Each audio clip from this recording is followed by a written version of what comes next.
If you can't measure it, you can't improve it. It is hard to argue with that. But here is the catch.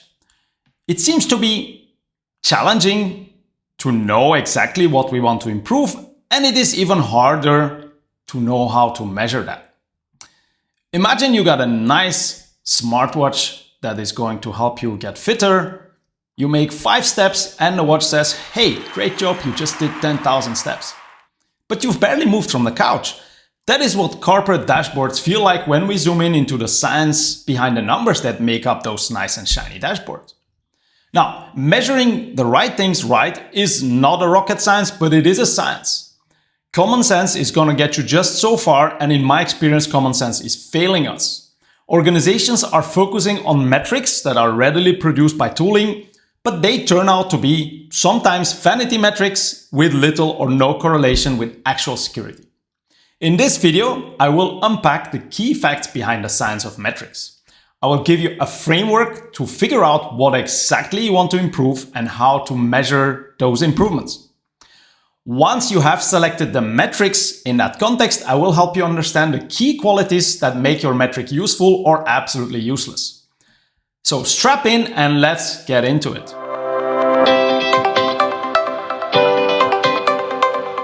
Hi everyone, my name is Aram, and for the past 15 years I have been involved in application security as a researcher, then as an industry expert, and lately as a core team member of the OWASP SAMM project. Application security is really hard, and in this video series I would like to share some of my experiences and insights with you guys. Let's start this with a small teaser. Let me ask you the following question. Looking at this dashboard that presents you the total number of vulnerabilities categorized by their severity and a specific risk score that is a heuristic which is based on these vulnerabilities, is this a good dashboard and is this a good metric? How about this other dashboard showing you the education and awareness status across 3 business units? It shows you the mandatory training completion per business unit in as a percentage, and then also the total number of awareness training that each business unit took. What about this third dashboard that shows you security alerts, again categorized by severity, and then perhaps even showing you certain trends? Now, the key question to ask here is, do these metrics correlate with actual security? What would be a good number to strive to? In other words, what number provides us with enough security? If you believe these metrics are good metrics, you are not alone. Most organizations I've seen have this type of dashboards, at least one of these, and this sort of metrics they are relying on as a key piece of their AppSec program. Here is an analogy to help you place that in some perspective. Say you have a step tracker, and the step tracker tells you how many steps you did each day. That alone is going to tell you 0 about your health. I hope nobody here is going to argue with me. That is perhaps a good thing to do, to walk 10,000 steps every day. That is perhaps a good thing for your health. But just saying you're in good health based on that would be strange. And imagine if you create even a dashboard of all your family members where you're going to track everybody how many steps they did, and you're going to give a status green, orange, and red as a warning, those who didn't do many steps. And then you will also say, okay, these people are actually very unhealthy because they don't walk that much. Maybe, I don't know, but just going to that conclusion from that dashboard would have very low correlation with actual health, in my opinion. Now, funnily enough, by the way, 10,000 steps is not even medically relevant. It comes from Mampo-K, the Japanese company that invented a pedometer in the 60s, which was called Mampo-K, which literally means 10,000 steps meter. And medically, for some people, this could be 6,000 steps or 8,000 steps. All right, let's bring in the framework to help you get started. Research says that in order for a software metric to be effective, it should focus on a specific goal. And it should be also interpreted based on understanding of the organizational context, environment, and goals. This means that you should define your metrics in a top-down fashion.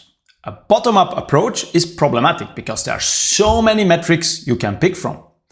And it is unclear what these metrics would mean without a goal and a context. Let's look at this top 20 security metrics.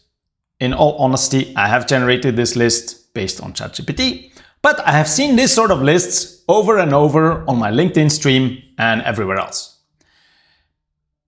You can see metrics like time to remediate critical vulnerabilities, percentage of high-risk assets without compensating controls, and so on and so forth. But hey, if these 20 metrics are good, do we need to track all of them? No, because you're gonna get overwhelmed if you're going to track all of these metrics and you're going to optimize these metrics to a specific number. This is why we actually need a top-down approach. And the approach that I would like to focus in this video is called the goal question metric framework, which was proposed by Victor Basili and his colleagues 30 years ago. It's funny, we are literally trying to reinvent the wheel in security metrics while the scientific community has actually cracked that nut decades ago. And they did that for defect metrics. Now, let's do a small detour here because, like I said, the approach was for defect metrics. I want to define something here. Defects are flaws in your applications. Security defects are a subset of defects that could lead to a compromise to the security of your application. In other words, have an impact on confidentiality, integrity, and/or availability. However, not all security defects might have any impact on the regular users, so to speak. So, you could also consider having regular defects that impact the users and security defects as two separate categories that might have a certain intersection. However, no matter what the point of view is, the science is going to be exactly the same. That is my claim. My claim is actually that the science of measurements and metrics is the same in all disciplines, whether it's software engineering, process management, or even healthcare. Okay, what's goal question metric framework then? Well, actually, it is pretty simple. We need to start with a goal. I don't want to dive too deep into how to come up with goals, but I'm going to give you the very brief version of that. A goal has to be for a specific purpose of a specific issue, for a specific object and a specific viewpoint. For instance, let's say we have the following goal. We want to improve the timeliness, which is our purpose, of patching, which is the issue, of high-risk vulnerabilities from the viewpoint of the security team, which is the viewpoint, or it could be the whole organization. Note that the goal is not we're going to try to reduce the risk. That is way too generic to be a goal. The goal has to be specific enough. Now, once you come up with meaningful goals, and this is something that should be pretty straightforward once you know the organizational context, once you know your organizational context, the risks they are facing, the realities of that organization.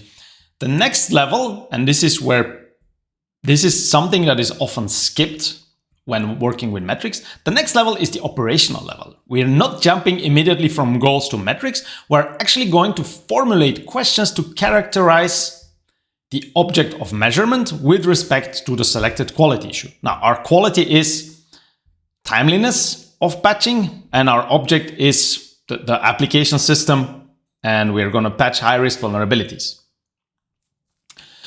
Now, our example seems simple, but it is not that simple because we have the notion of high-risk vulnerabilities, and I'm going to skip some steps here.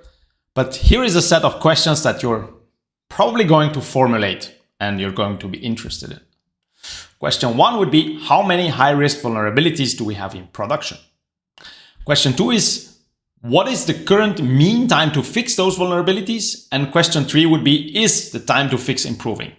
These are the questions that I have come up with to measure the progress that we're making in achieving our goal, right?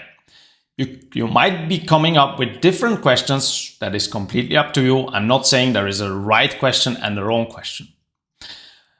Finally, we're going to jump into the last level here, the level of metrics, which is the quantitative level. Metrics are going to help you answer these questions in a quantitative way.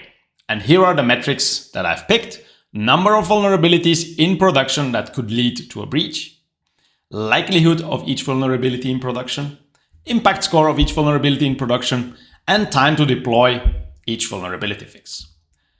That is our goal question metric in a nutshell.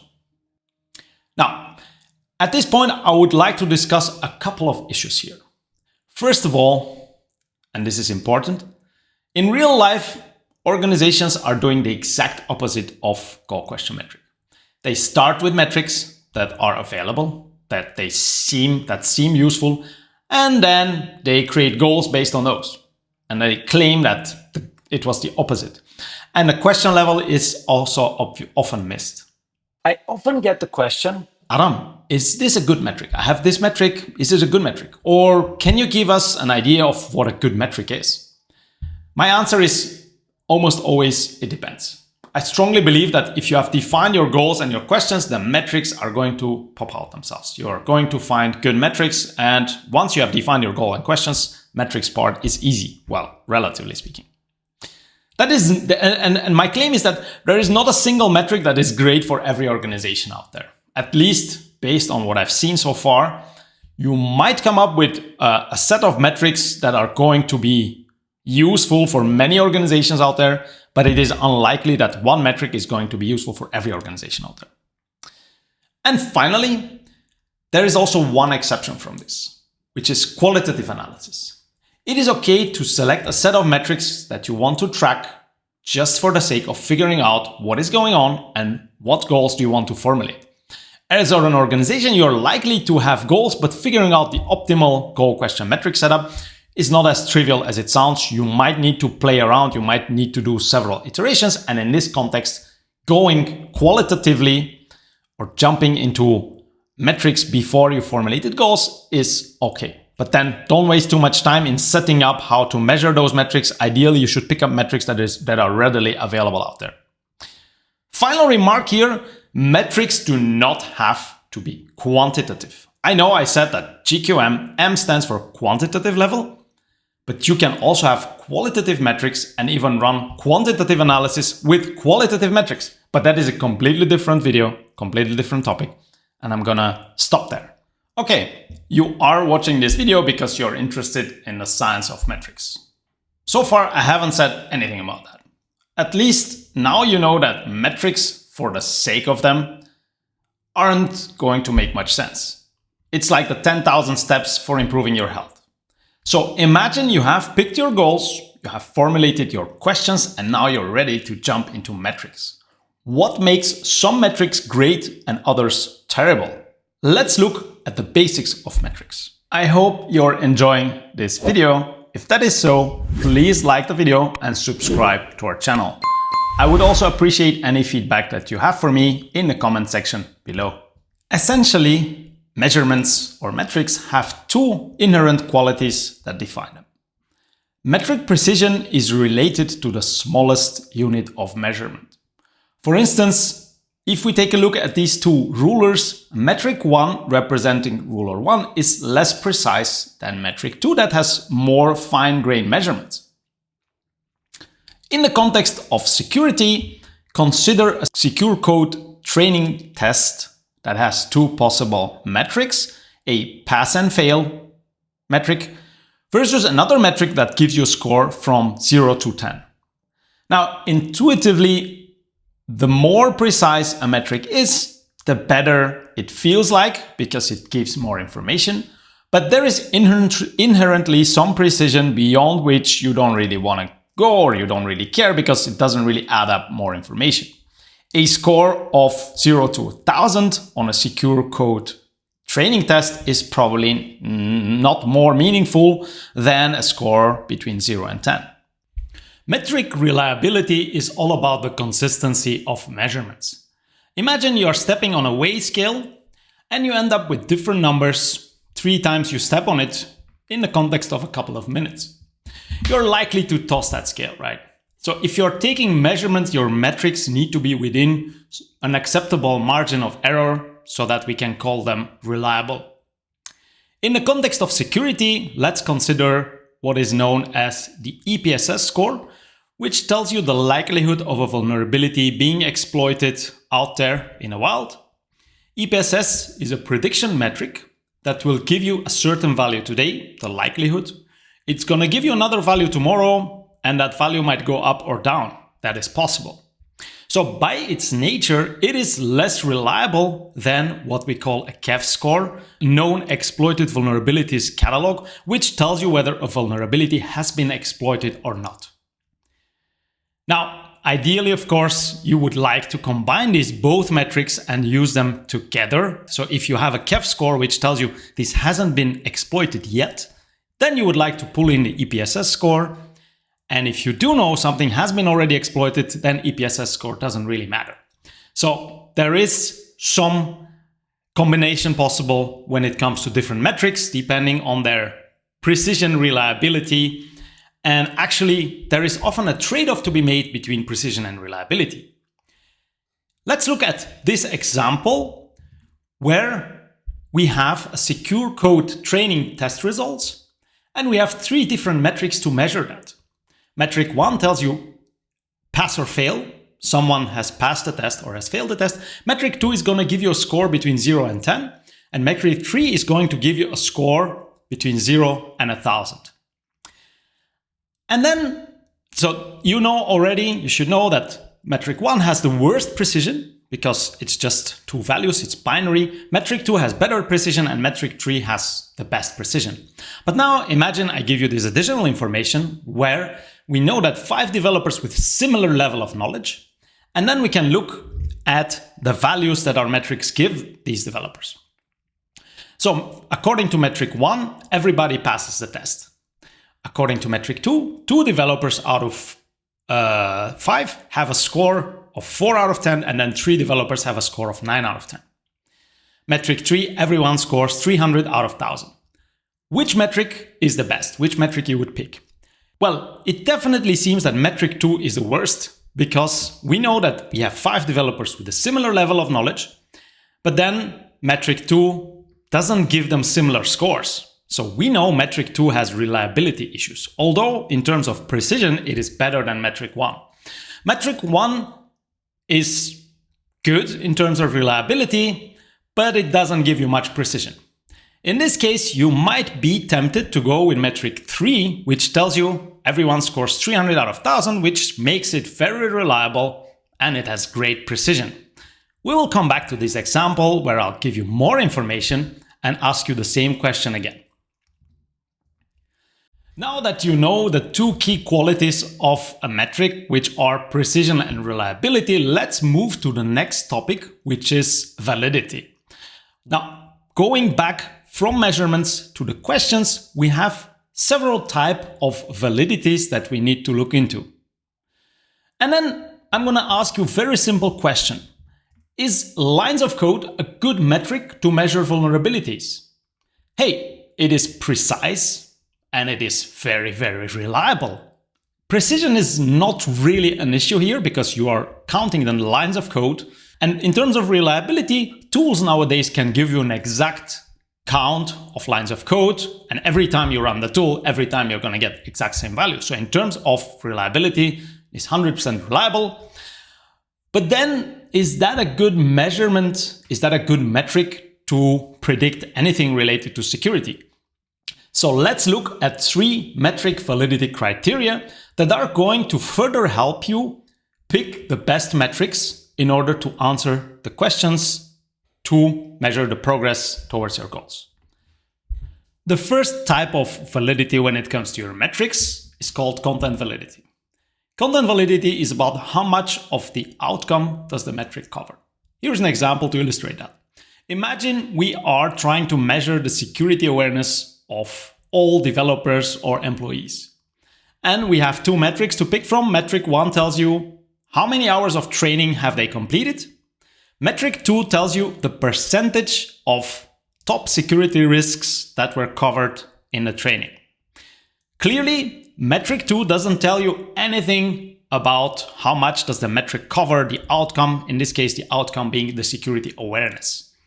And when we think about security, we should think about risks, and clearly metric 2 has a much better coverage because it tells you actually how much of the top security risks it covers.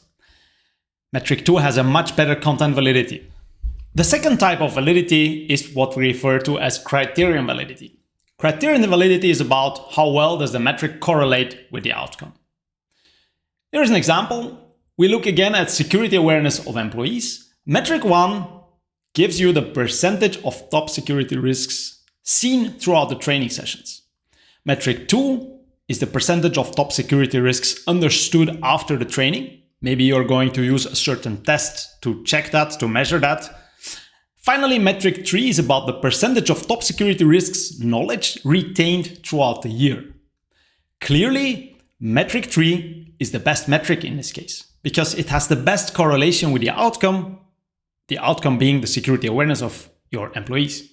You want them to be aware of security risks, not just immediately after the training. You want them to still know that stuff, know the risks, be aware of that a year after. So let's look at this example again.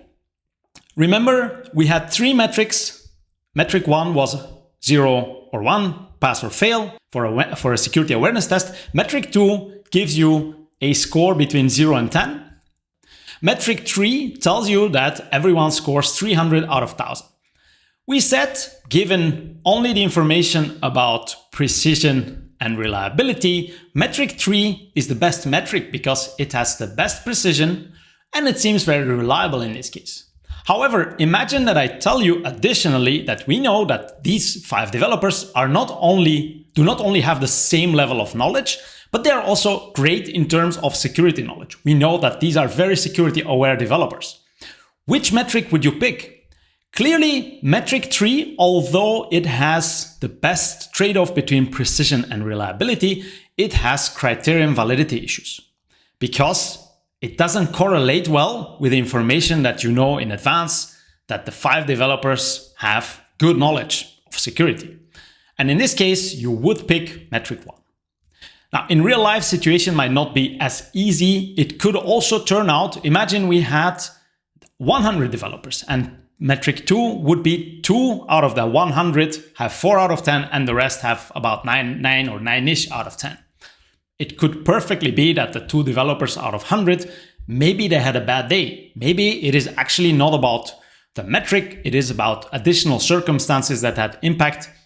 And this goes into the domain of statistics and proving certain things with statistics, which we will see a little bit in this video later on, but not yet. Finally, the last type of validity is called construct validity. Construct validity is about how well the metric correlates with the concept.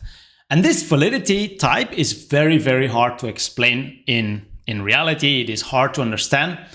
So I have a nice example to illustrate that. If you look into how well we are prepared for an actual cyber attack, metric 1 gives you attack simulation exercise scores after taking the training.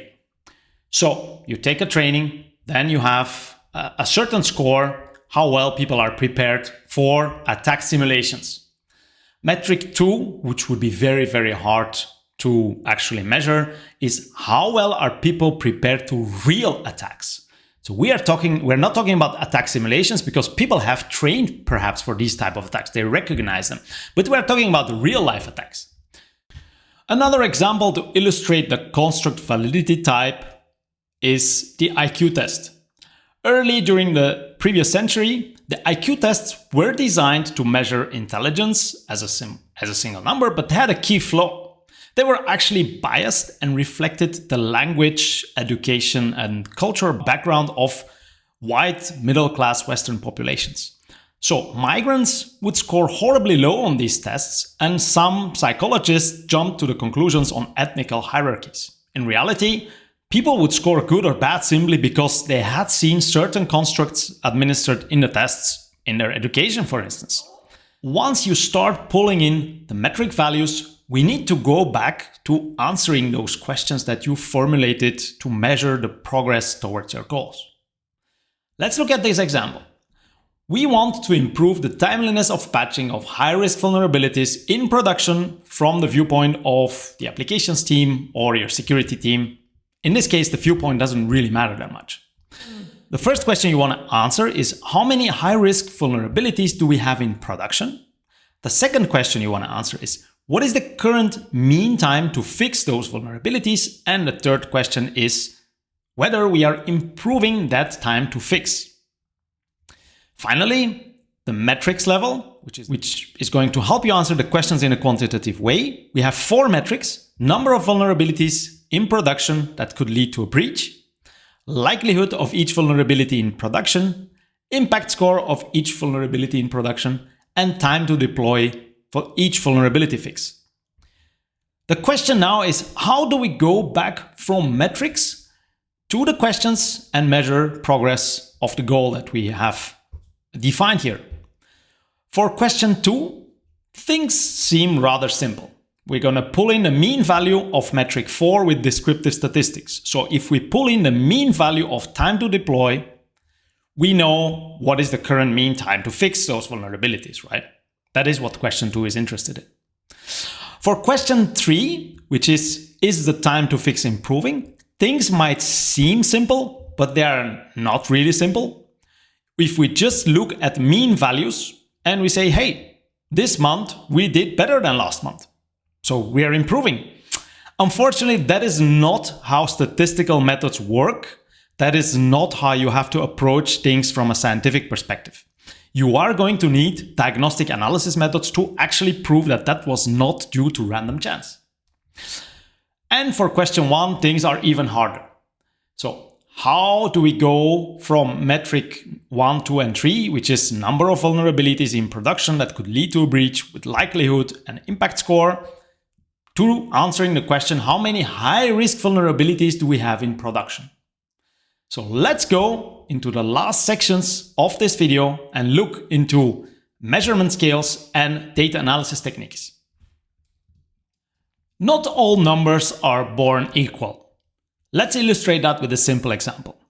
Consider the following 4 statements. Which of these statements is true? First statement, SQL injection is worse than cross-site scripting. If you have no idea what an SQL injection is or what a cross-site scripting is, imagine these are 2 different hacking techniques or ways to exploit your application. One high severity vulnerability is better or worse than 10 medium vulnerabilities. CVSS score of 10 is twice more severe than a CVSS score of 5. By the way, people who are not familiar what a CVSS score is, essentially it is a vector that tells you how complex the attack is, what are the privileges that are required, is there a user interaction involved, what is the impact to confidentiality, integrity, and availability. It's a vector that then we translate into a single number, which is a heuristic to make your life easier rather than having to look at this vector every time for every vulnerability again and again. The last statement is EPSS score of 1 is twice more likely than EPSS score vulnerability of 0.5. And EPSS is a score that tells you how likely is that a certain vulnerability is going to be exploited. Only one of these statements is true, and it is actually the last statement. Measurement scales define what sort of analysis or what sort of mathematical operations you can do using your metrics. There are 4 types of measurement scales. The first measurement scale is called nominal, and it simply pins the values to certain categories. It doesn't tell you anything about the relationships between these categories. It doesn't tell you that one category is worse or better. It doesn't order them. And for instance, vulnerability types belong to nominal scale.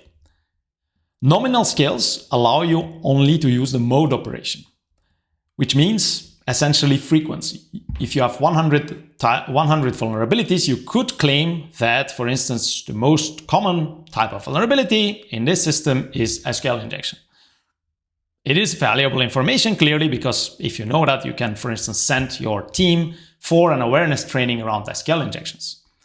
The next type of scale is called ordinal, and ordinal gives you an ordering of the values. And for instance, severity levels and CVSS scores belong to the ordinal scale. What is important here is that ordering of the order of these values doesn't tell you how big or small the intervals are. And this is why when we say a high severity vulnerability is worse than a medium severity vulnerability typically, but you don't know how much worse it is. So you cannot say that one high severity vulnerability is better or worse than 2 or 5 or 10 medium severity vulnerabilities. You have more operations here. You can do more things with this scale. You have a median value. So you could say the median of all vulnerabilities is medium. CVSS scores actually belong to the ordinal scales because, as I told you on the previous slide, as I've shown you before, essentially CVSS score is a heuristic which combines the vector that define the CVSS score. The next type of scale is called interval scale, which I'm going to skip here. And then the final and the most informative type of scale is the ratio scale, where you have typically, you can use any sort of operation, any sort of statistic. EPSS scores live here. Risk value in dollar would live here as well. A ratio scale gives you an interval, which means you can not only order your values, you have fixed intervals. So you could start claiming that an EPSS score of 1 is twice more likely than an EPSS score of 0.5. You also have an absolute zero value. Risk could be 0, or your EPSS likelihood could also be 0. Why am I saying this? Why is this important? It is important because if you use a wrong type of maths with the numbers, for instance, if you start averaging values that belong to the ordinal scale, you might end up with noise. And if you're going to assume that your number belongs to a certain scale, it is good to make careful assumptions. So if you are not sure whether your number belongs to the ratio scale, it is better to assume that it belongs to the ordinal scale and use ordinal statistics and ordinal maths on top of that.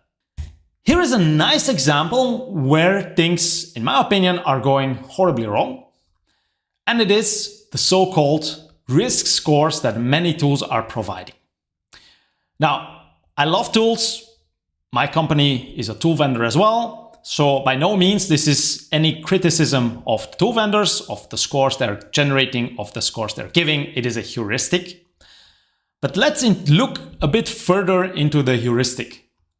Typically, a risk score is defined as a function of CVSS scores of vulnerabilities. For each vulnerability, we can pull in the CVSS score, and then we can do some additional maths. And in this case, this formula, it's a sample formula.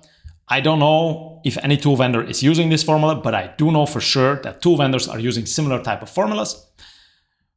We have risk defined as CVSS times 1 plus EPSS times 1 plus 0.5 production plus 0.5 cloud, where CVSS is an impact score, a value between 0 and 10. EPSS is a likelihood score, a value between 0 and 1. Prod means, is this thing in production, yes or no? And cloud means, is this application or system internet facing the internet or no? And then asset risk would be the average risk for the top 5% or top 10% of vulnerabilities. That is how your risk score gets calculated and shown on a nice dashboard that I've presented in the beginning of this video. Is this score meaningful? I'm afraid that it doesn't make any scientific sense. It is a heuristic, which begs for the question, is this risk score useful? Maybe, I don't know. I cannot give you an answer on that. I might be able to give you an answer in the future. I'm definitely going to share it with you. In the final part of my video, I will focus on giving you a high-level introduction to data analysis techniques in the context of security. Data analysis is an extremely broad field, so I just want to give you some pointers here. Zooming in depth in this area would go into topics like statistics, machine learning, and large language models even. Let me start by saying that there are 4 types of data analysis techniques. Each has more value. The further we go, we have more value and obviously more complexity. The simplest one is descriptive analytics, and luckily in the context of security metrics, you are likely to mostly stay here.